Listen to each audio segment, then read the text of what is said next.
Hai, bentar lagi udah mau tahun baru nih sahabat. Buat kamu penggemar film superhero, banyak film keren keluaran Marvel yang bakal tayang di tahun 2025 nanti. Langsung aja yuk kita lihat 5 film Marvel terbaru di 2025. Fantastic Four First Step. Udah nggak asing dong sama karakter ini? Fantastic Four versi kali ini akan memperkenalkan keluarga pertama Marvel dengan latar dunia retro-futuristik bergaya tahun 60-an. Film garapan sutradara Matt Shakman ini diproyeksikan akan tayang pada 25 Juli 2025. Daredevil Born Again. Serial ini akan menjadi adaptasi live action kedua dari karakter Daredevil. Film ini akan tayang perdana di platform streaming Disney Plus tanggal 4 Maret 2025. Diperankan kembali oleh Charlie Cox, aksi brutal Daredevil dalam menghadapi banyak musuh juga dipamerkan dalam trailernya. Diprediksi, Daredevil menjadi salah satu film Marvel yang paling ditunggu penonton. Ironheart. Buat kamu yang kangen sama Iron Man, mungkin sedikit terobati dengan adanya Ironheart. Tokoh yang diperankan Dominic Thorne ini akan melanjutkan warisan Tony Stark. Dengan kejeniusannya, Riri Williams menciptakan armor canggih untuk mengisi kekosongan yang ditinggalkan Iron Man. Ironheart menjadi tambahan yang menarik dalam Marvel Cinematic Universe dengan fokus pada generasi baru pahlawan super. Film ini dijadwalkan tayang di bioskop pada 24 Juni 2025. Thunderbolts. So, someone wants us. Baru ngeluarin trailernya aja, Thunderbolts udah nyita perhatian para penggemar karena banyak karakter ikonik yang muncul di film ini. What the hell? Seperti Bucky Barnes hingga Yelena Belova.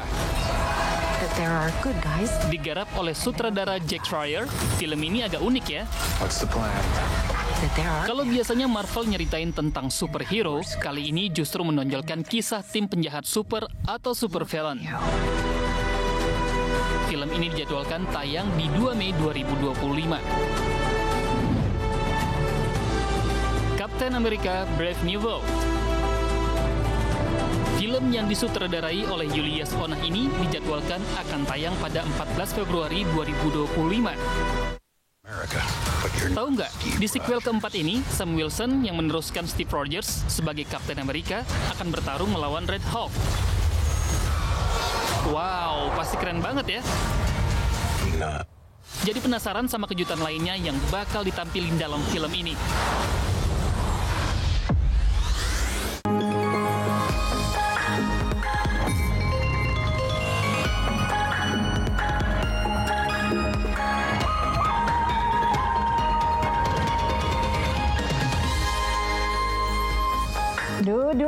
Udah ngomongin film 2025 aja ya, Pan ya.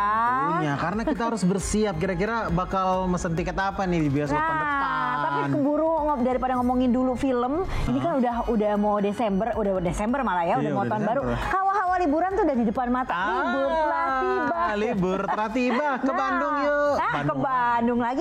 Tapi emang kalau ke Bandung itu juara banget tempat liburannya. Tapi yang nggak kalah juaranya adalah wisata kulinernya, Pak. Aku punya referensi nih, Ken. Di Bandung ada yang empuk-empuk, gurih-gurih, nyoy-nyoy. Empuk, gurih, nyoy. Apa nih? Payem? Bukan. Payem mah nggak gurih ya, payem manis dong. ya. Ini enak nih, karena ini adalah iga bakar jumbo pedas manis. Aduh, iga bakar udah jumbo, pedas manis kesukaan aku banget nih. Kita lihat di Lensa Malam, tapi kita juga belum sapa nih sahabat RTV. Hai, jumpa lagi nih bareng aku Kenny Agusnaini dan saya Ahmad Topan. Nah, ya udah langsung aja ya. Aku udah nggak sabar nih pengen lihat favorit aku, iga jumbo pedas manis kayak apa ya? Bikin ngiler. Kita cobain.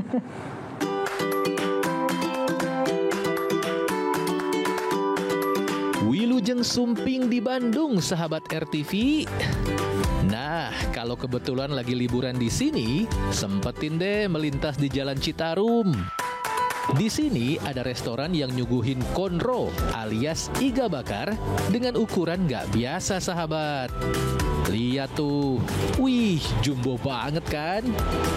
Dagingnya ekstra tebel, empuk, terus bumbunya ngeresep lagi. Kok bisa? Soalnya di sini iganya direbus pakai campuran rempah pilihan, sahabat.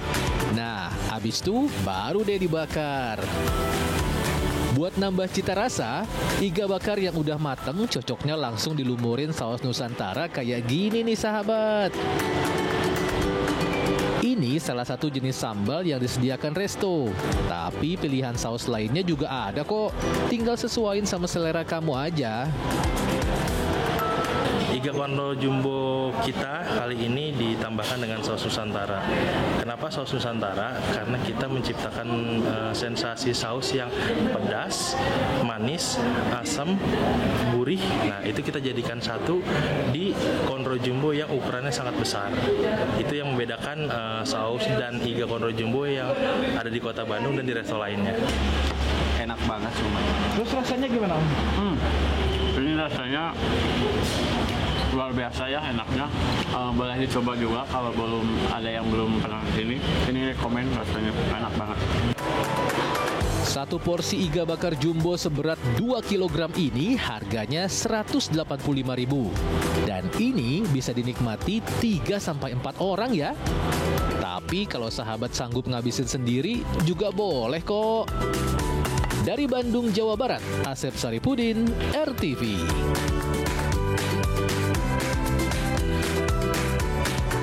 Alah, meniraos pisan. Orang Jawa Barat udah siap nih kayaknya mau berangkat ke Bandung. Siap dong, karena hari apa? Rabu, Kamis, Jumat, yuk cus ke Bandung nih. Waduh, mantep banget ya, jadi pengen juga. Ya deh. udah, tapi kalau malam-malam gini jangan makan yang sejumbo itu ya, bisa Jangan. langsung melar. Bahaya. Disimpan aja buat pagi atau siang makanya. Betul. Kita beralih ke informasi selanjutnya. Ada apa tuh, ini Pak? terkait dengan yang heboh dan dibicarakan beberapa hari terakhir ini. Ini kan ada masalah, ada informasi terkait dengan bayi tertukar. Oh iya, ada bayi yang kemarin kan tertukar sudah ya. diekshumasi ya untuk diambil DNA-nya. Iya, Nah, iya. setelah melakukan ekshumasi, diambil tes DNA, terus juga menunggu hasil DNA-nya keluar. Ini pihak polisi memeriksa kedua orang tua bayi juga, Kek. Oh iya dong, ini harus diperiksa untuk melengkapi bukti-bukti ya dan juga keterangan para saksi sambil menunggu tadi hasil tes DNA keluar. Tapi ini ada yang janggal. Apa janggal? Karena ini kalau berdasarkan data dari WHO ya, katanya bayi yang baru lahir itu tingginya atau panjang bayinya itu biasanya sekitar 44 sampai 55 cm. Oh iya, 44 sampai 55. Normalnya ya? Normalnya. Tapi bayi yang dimakamkan ini panjangnya itu 70 cm kan. 70 cm bayi baru lahir ya? Baru lahir. Oh gitu ya, penasaran jadinya ya. Ya udah deh, kita langsung lihat aja yuk.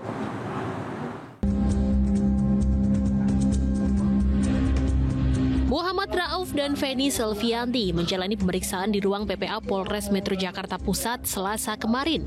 Pemeriksaan ini berlangsung setelah proses ekshumasi makam bayi yang mereka duga tertukar di rumah sakit. Dalam pemeriksaan, polisi meminta kronologi kejadian versi kedua orang tua bayi, mulai dari proses kelahiran hingga si bayi dinyatakan meninggal dunia dan dikubur. Selain kesaksian orang tua, polisi juga sudah memeriksa seorang bidan dan 3 perawat rumah sakit tentang kronologi dugaan tertukarnya bayi. Pada saat rekam medis tercatat itu 47 cm. Ini dasar dari orang tua bayi curiga dan mengklaim bahwasannya bayinya tertukar. Hasil dari pemeriksaan bidan dan perawat itu menerangkan bahwa setelah operasi sesar bayi tersebut karena ada gangguan pernafasan dirawat di ruang NICU. Terus kemudian di ruang NICU itu memang terdapat hanya bayi ini, tidak ada bayi lain yang dirawat di ruang NICU. Berdasarkan data WHO atau Organisasi Kesehatan Dunia, tinggi bayi saat lahir ada di kisaran 44 hingga 55 cm. Sedangkan untuk tinggi 70 cm merupakan tinggi bayi saat usia 4 bulan. Selain dari tinggi badan yang berbeda, ada perbedaan ciri seperti wajah dan tanda lahir yang membuat kedua orang tua bayi curiga bayi mereka tertukar. Perbedaan ini baru mereka ketahui setelah proses pembongkaran makam pertama kali sebelum kasus ini viral. Rencananya, Kamis besok orang tua bayi dan pihak rumah sakit akan kembali melakukan mediasi, meskipun usaha mediasi yang berlangsung Senin kemarin tidak membuahkan hasil. Dari Jakarta, Andreanus, RTV. Wah, 70 cm tadi tuh seharusnya Masih biasanya umur 4 bulan ya. Aduh, semoga tetap cepat ada titik terang. Karena sebagai orang tua juga pasti sedih banget lah ya. Udah bayinya meninggal, kemudian ada kejanggalan. Pengen tahu fakta sebenarnya ya seperti apa gitu. Paling nggak kan jujur aja sebenarnya gitu kan. Sepertinya itu yang diharapkan oleh orang tua. Nanti kita sambil tunggu kelanjutannya seperti apa ya. Betul. Nah, Oke, sepanjang hari ini tentunya sudah ada berbagai berita yang viral ya dan juga menjadi banyak pembicaraan. Betul. Kita pilihkan 2 berita pilihan di Lensa Indonesia. Kita sudah pilihkan 2 berita ada kita apa akan tuh? lihat.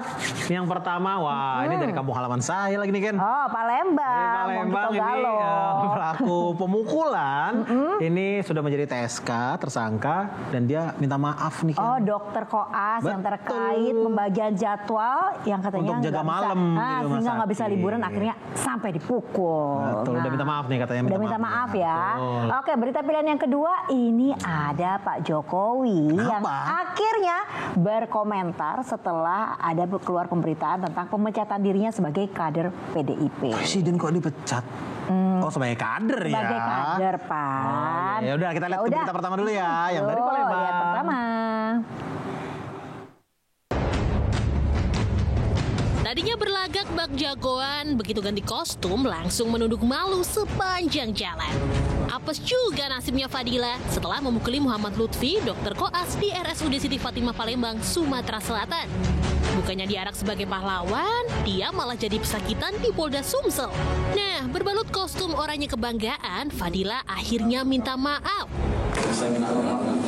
Saya meminta maaf kepada korban Lutfi dan keluarganya karena saya telah melakukan penganiayaan kepadanya.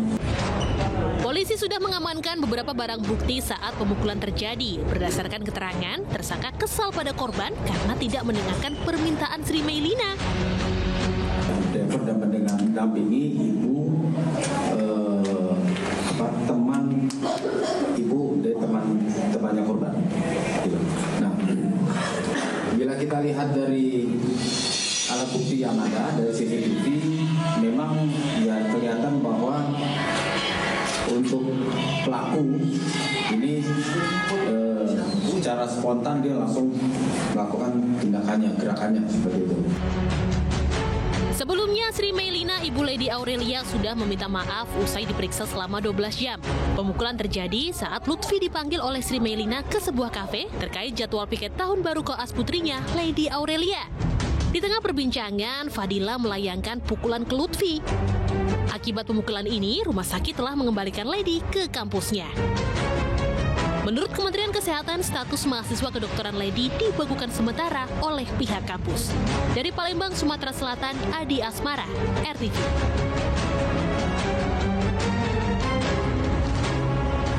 Tuh, intinya apapun nggak usah pakai kekerasan lah. Apalagi cuma soal jadwal kerjaan. Jangan sampai kamu dikasih jadwal siaran yang panjang terus ada kekerasan. Enggak dong, koordinator presenter saya baik orangnya ya. Gitu ya. Iya dong. Oke Selanjutnya deh. berita kedua Ken, apa? Nah, ini berita kedua dari Jokowi, Presiden ke-7 RI, setelah dipecat dari kader PDIP. Kan kemarin-kemarin tuh diem aja nih. Tapi setelah dikejar-kejar media, Dicecar sama media ya. Bapak ngomong juga.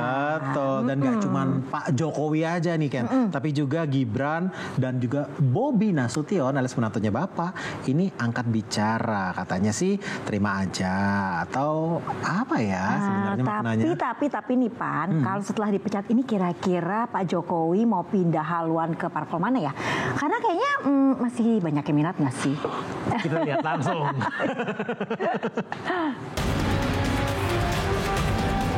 Surat keputusan pemecatan terhadap Saudara Joko Widodo, Saudara Gibran Rakabuming Raka, dan Saudara Bobi Nasution, serta 27 anggota lain yang kena pemecatan. Melarang saudara tersebut di atas. Pada diktum 1 di atas, untuk tidak melakukan kegiatan dan menduduki jabatan apapun yang mengatasnamakan Partai Demokrasi Indonesia Perjuangan. 16 Desember lalu, PDIP resmi memecat Joko Widodo, Gibran Rakabuming Raka, dan Bobi Nasution dari keanggotaan PDIP. Lalu, apa respon Joko Widodo, Gibran, dan Bobi soal pemecatan mereka? Saya menghormati itu dan saya tidak dalam posisi untuk membela atau memberikan penilaian ya karena keputusan itu sudah terjadi. Nanti waktu yang akan mengujinya. Ya, kami menghargai dan menghormati keputusan partai. Untuk saat ini saya pribadi akan lebih fokus untuk membantu Bapak Presiden Prabowo. Ya, tapi nanti akan bergabung ke partai lain nggak, Mas? Ada rencana untuk gabung ke partai lain nggak, Mas, untuk saat ini? Atau sudah ada aja? Kan Golkar terbuka nih, Mas, untuk menerima Mas Gibran dan Pak Jokowi juga. Tunggu saja. Saya kan ada Gerindra. Sudah siap. Udah dari kemarin.